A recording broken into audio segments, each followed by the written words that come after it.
آپ کو یہ یاد رکھنا چاہیے کہ دنیا میں ہر ذمہ داری کے تقاضے ہیں اور وہ تقاضے پورے کرنے پڑتے ہیں۔ دنیا میں ٹھوکریں انہی کو لگتی ہیں کہ جو چلتے ہیں، جو پاؤں توڑ کر بیٹھ جاتے ہیں انہیں کبھی ٹھوکر نہیں لگتی۔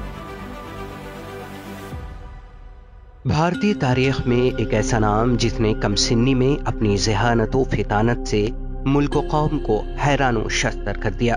متضاد حیثیتوں پر مبنی زندگی کے مالک مولانا ابوالکلام آزاد ایک زبردست صحافی، عالی مرتبہ مجتہد، عظیم دانشور، بلند پایا مفکر، فلسفی اور جنگ آزادی کے عظیم رہنما تھے۔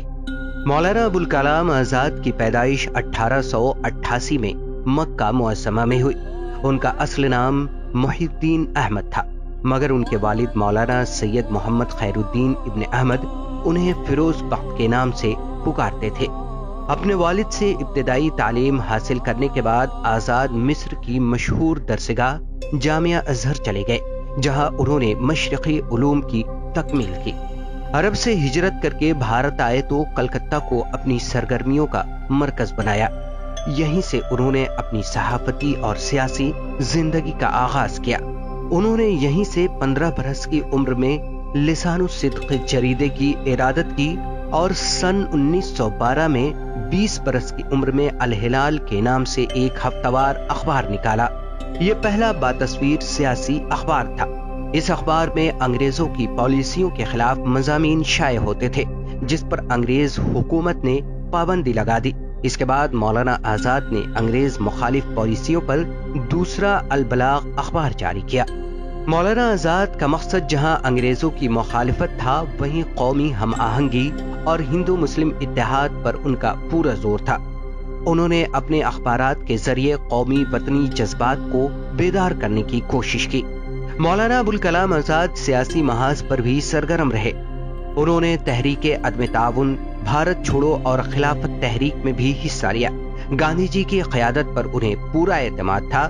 گاندھی کی افکار و نظریات کی تشہیر کے لیے انہوں نے پورے ملک کا دورہ کیا۔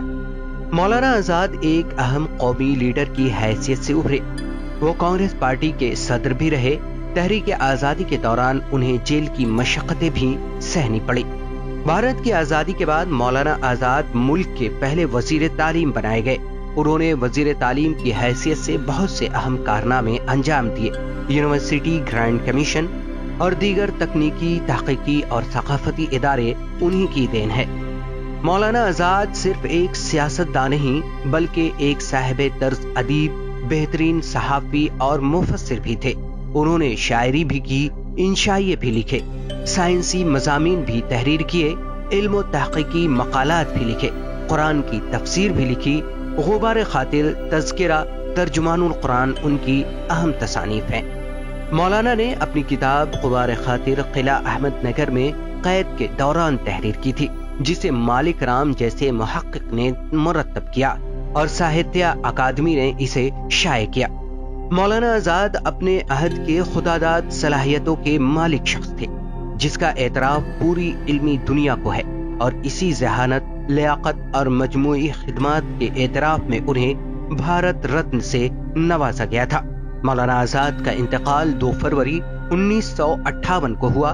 اردو بازار جامع مسجد دہلی کے احاطے میں ان کا مدفن واقع ہے۔